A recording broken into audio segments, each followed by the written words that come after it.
पहला राजाओं 17 बाब उसकी 1 आयत से हम पढ़ेंगे। तिशबी एलिया जो गिलाद के परदेशियों में से था, उसने अहाब से कहा, इज़राइल का परमेश्वर यहोवा जिसके सम्मुख में उपस्थित रहता हूं, उसके जीवन की शपथ, इन वर्षों में मेरे कहे बिना ना तो बारिश आएगी ना ओस पड़ेगी।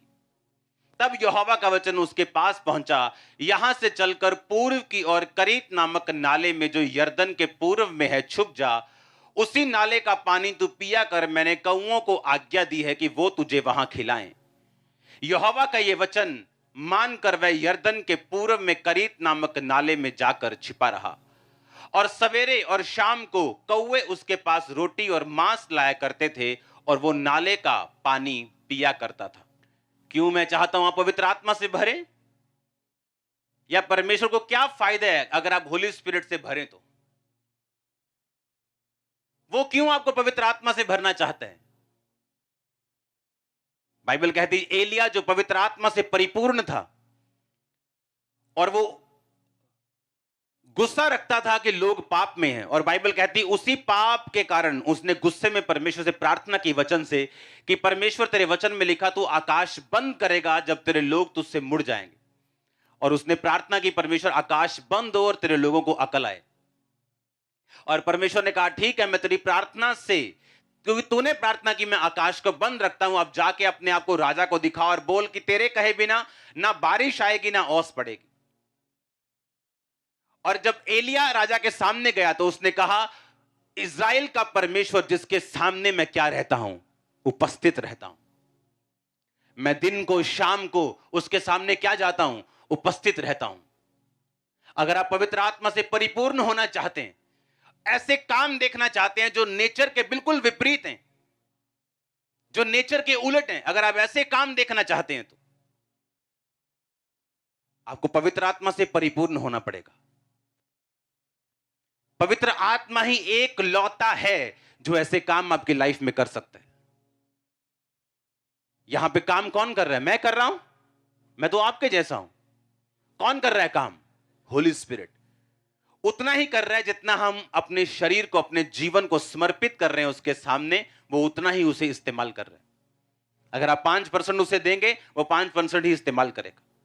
अगर आप पूरा समर्पित अपने आप को करेंगे, वो आपको पूरा इस्तेमाल करेगा। 30 गुना, 60 गुना और 100 गुना परमेश्वर ने कहा वो फल लेके आएंगे। कोई कम, कोई ज्यादा, कोई तो लेके ही नहीं आएगा, कोई दब दब जाएगा, लेकिन कोई फल लेके आएगा, वो भी कोई कम, कोई ठीक ठाक, कोई बहुत ज्यादा। एलिया की लाइफ में क्या हुआ? परमेश्वर ने कहा अब ऐसा कर, चला जा और एक नाले में छुप जा, पानी वहां पिया करना और कौवे तुझे खिलाएंगे। कौवे कभी खिलाते हैं क्या? कौवे तो ढाबे वालों ने बंदूकें रखी होती इतनी इतनी बड़ी, पता है कि नहीं? जब कौवे आते तो धाए धाए मारते हैं उनको ताकि वो भाग जाएं। वो चुराने वाला जंतु है वो। और इधर परमेश्वर कह रहे हैं एलिया कौवे खिलाएंगे तेरे को, सुबह आएंगे टाइम पर, तेरा नाश्ता टाइम पर होगा, तेरा डिनर टाइम पे होगा, और कौवे लेके आएंगे तेरा खाना। नेचर के विपरीत परमेश्वर कौवे की नेचर को चेंज कर रहा है। और कौवे जब लेके आ रहे थे तो सैनिटाइज करके नहीं लेके आ रहे थे, मुंह से लेके आ रहे थे, चोंच से। और एलिया को कोई इंफेक्शन नहीं हुआ। और स्टडी बताती कि एलिया जब नाले से बाहर आया तो अपने वेट को वो गेन कर चुका था, जबकि बाकी लोग पतले हो रहे थे। पतले होना अच्छी बात है, मैं भी हो रहा हूं, लेकिन मैं जिम जाके एक्सरसाइज से हो रहा हूं, हालेलुया। लेकिन उस समय लोग गरीबी और बीमारी से पतले हो रहे थे और एलिया अपने वेट को गेन कर रहा था। अगर होली स्पिरिट आपकी लाइफ में है, अगर पवित्र आत्मा आपकी जिंदगी में है, जो शैतान कर रहे हैं, जो माहौल कर रहे हैं, जो वायरस कर रहे हैं, आपकी लाइफ में वो लागू नहीं होगा। जो माहौल चल रहा है, जो इकोनॉमी चल रही है, जो सिस्टम चल रहा है, वो आप पे प्रभावी नहीं होगा। अब एलिया जो नाले का पानी पी रहे हैं और कौवे उसे खिला रहे हैं। इमेजिन करो, कौवे आ रहे हैं काएं काएं करके, कोई मीट लेके आ रहा है, कोई रोटी लेके आ रहा है, और ढाबे बंद थे, दुकानें बंद थी, खाना नहीं था। राजा की रसोई से वो खाना आता था। अगर आप पवित्र आत्मा से परिपूर्ण हैं तो परमेश्वर आपके इंतजाम कर सकता है।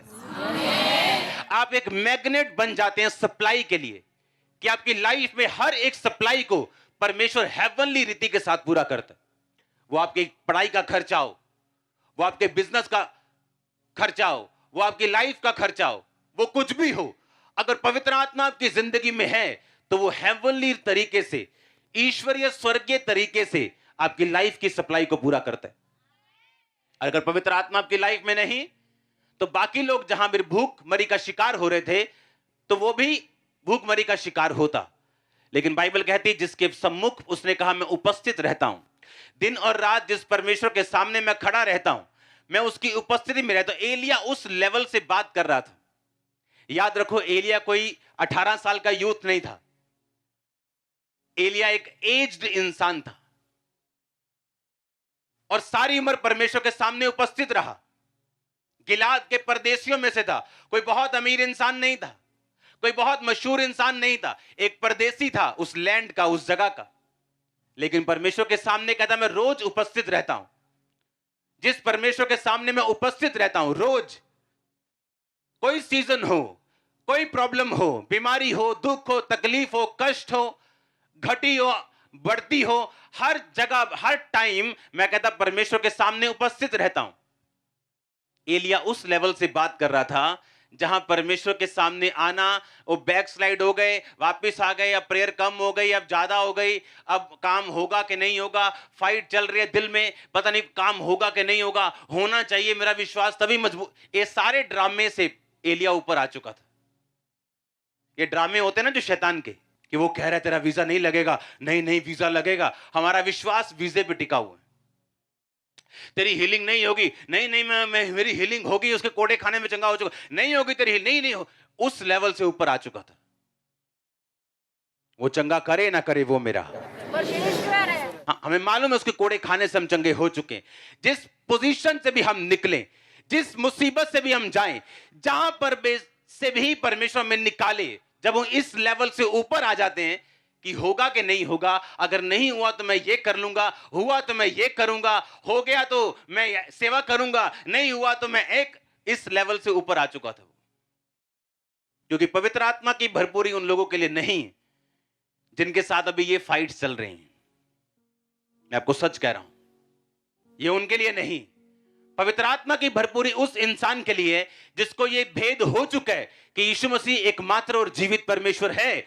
वो आपकी लाइफ में काम कर रहा है, वो नजर आ रहा है चाहे नहीं आ रहा, वो स्लोली है बट श्योरली है, आपको नजर आ रहा है कि नहीं आ रहा, वो क्या कर रहा है, कब कर रहा है, आपको नहीं समझ आ रहा।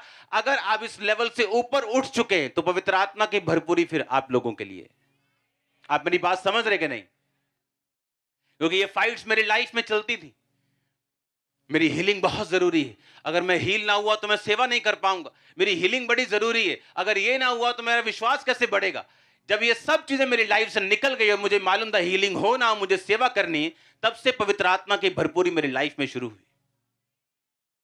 2009 की ये बात है, हम फास्टिंग में थे 7 डे नाइट, और फास्टिंग में हम बैठे हैं, इधर आग सेक रहे हैं जनवरी का महीने में, और एक बंदा आ रहा है। मैंने आपको बताया था उसके जुराबे नहीं थी और वो जा रहा है, और मैंने उसको अपने साथी को बोला कि इसको रोक और पूछ कि जुराबे क्यों नहीं डाली। बहुत ज्यादा सर्दी थी। उसने बुलाया कि जुराबे क्यों नहीं डाली, हम दे दें आपको, जुराबे दे दें हम। तब 50-60 लोग चर्च में आते थे और हम वैसे अपनी शॉप के बाहर बैठे थे, तब मैं काम भी करता था साथ में। और उससे पूछा, उसने कहा नहीं मेरे पास बहुत पैसा है लेकिन मैं कोड़ी हूं, मैं डाल नहीं सकता जुराबे और कपड़े, अभी मैं अगर डाल के आया हूं तो मैं दुखी हूं, मैंने घर जाके उतारने। सुबह जब मैं उठता हूं तो मेरी जो बहू है वो इतना मांस उठाती है मेरे बिस्तरे से, इतना मांस उठा के वो फेंकती। जब उसने पीठ अपनी निकाली तो हम देख के हैरान थे। इसी लड़के वाला उसका हाल था, पीठ उसकी पूरी लाल गल चुकी थी, यहां तक नीचे हाथ पैर सब कुछ। और जब उस पर प्रेयर हुई तब इतना था नहीं कि इसको रिकॉर्ड करना है, एक छोटे से कैमरे पर रिकॉर्डिंग थी, लेकिन वो पता नहीं कहां थी वो। और जब उस पर प्रेयर हुई, 3rd डे उसने आगे टेस्टिमनी दी, 3rd डे उसके जख्म सूखने शुरू हो गए। और तब से ये निशानियां थी पवित्र आत्मा की कि अगर हम इस ड्रामा से बाहर निकल आएंगे। आप समझ रहे मेरी बात? ड्रामा चलता है ना, ड्रामा। वो फाइट करता है शैतान, वो ड्रामा चलता है दिमाग में, नहीं नहीं ऐसा नहीं होगा, नहीं नहीं होगा, मेरा विश्वास है होगा। जब ये ड्रामे से हम ऊपर आ जाते हैं कि जो मेरी लाइफ में होगा वो तो होगा या नहीं होगा, ठीक है, मैं अपना बाप थोड़ी बदल लूंगा, होगा चाहे नहीं होगा, क्योंकि मुझे मालूम है कि यीशु मसीह क्या है, जीवित है। मुझे मालूम है वही एकमात्र परमेश्वर है। मुझे पता है कि वही मेरा परमेश्वर है। दैट्स इट, काम खत्म। उस दिन आपकी तरक्की शुरू होती, उस दिन आपको मालूम होता है, हां, और आपके मन में एक बात पक्की हो जाती। किन लोगों ने अपनी लाइफ में परमेश्वर के बड़े काम देखे, नेचर के उलट। हमने जो आज ये टेस्टिमनी देखी है, नेचर के क्या है उलट। ये पीजीआई का केस है, नेचर के उलट है कि नहीं? कौवे खिला रहे हैं, नेचर के क्या है उलट है। जब भी हम ऐसे काम अपनी लाइफ में देखें, तभी पॉसिबल है अगर होली स्पिरिट की भरपूरी हमारी जिंदगी में है तो। और ये उन लोगों के लिए है जो इस लेवल से अप आ चुके हैं और अपना जीवन पूरी तरह से परमेश्वर को दे चुके हैं। उन्हें मालूम है सब ब्लेसिंग्स हमारी, उन्हें मालूम है ये सब कुछ हमारा है, लेकिन परमेश्वर अपने टाइमिंग के हिसाब से, अपने तरीके के हिसाब से, जब हमें चाहिए होगा तभी, जब हमें लगता होगा हमें चाहिए तब नहीं, जब रियल हमें उसकी जरूरत होगी, वो राइट टाइम पर हमें सब कुछ देने की ताकत रखता है और वो देगा जब हम भरोसा कर लेंगे। बाइबल कहती जकरिया, अलीशिबा बूढ़े हो गए थे फिर भी परमेश्वर के भवन में थे, और लिखा जब पर्ची निकली तो पर्ची जकरिया के नाम पे निकली कि वो जाके परमेश्वर के भवन में सेवा करेगा। अगर आज का जकरिया होता तो घर बैठा होता, बोलता मेरा कौन सा बेबी हुआ इतने साल, मुझे क्या जरूरत है सेवा करने की। लोग वहां पूछेंगे तेरे बेबी नहीं हुआ, बाइबल कहती उस बुढ़ापे में परमेश्वर ने उसे छुआ और ऐसा बेटा दिया जिसने यीशु मसीह को बैप्टाइज किया। हालेलुया, हाँ या ना? अगर हमें वो काम देखने जो नेचर के उलट हैं, हमें पवित्र आत्मा की प्रेजेंस अपनी लाइफ में चाहिए। आमीन। और वो तभी आपकी लाइफ में आ सकती है अगर आप इस लेवल से बाहर आ जाएं और परमेश्वर को अपना संपूर्ण जीवन दे दें, क्योंकि उसे मालूम है आपकी लाइफ में क्या करना है, किधर से करना। अगर मेरी लाइफ में निराशाएं ना होती, फेलियर्स ना होते, जब मैंने परमेश्वर में आया, टेंशन बढ़ गई, बीमारियां कई बढ़ गई, डिप्रेशन बढ़ गए, उल्टा कम होने से, अगर वो फाइट्स मेरी लाइफ में ना होती, आज मैं आपके सामने सेवा ना कर रहा होता। अगर मेरी प्रार्थनाओं का जवाब मिल गए होते, अगर मुझे मेरी हीलिंग पहले 2 साल में हो गई होती, मैं भी एक बिजनेसमैन की तरह आज चर्च में आता, वचन सुनता, अपना दान डालता और चला जाता। लेकिन उन निराशाओं को परमेश्वर ने यूज किया मुझे होली स्पिरिट से भरने के लिए। उसी फेलियर को परमेश्वर यूज करेगा आपकी लाइफ में, उसी निराशा को, सेटबैक को, उसी स्टॉप को जो लग चुका है, परमेश्वर यूज करेगा। अपनी स्पिरिचुअल आईज को खोल के, अंदर की आंखों को खोल के परमेश्वर को बोलना कि वो आपको दिखाए आपकी लाइफ में पवित्र आत्मा। पहला राजाओं 17 बाब उसकी 1 आयत से हम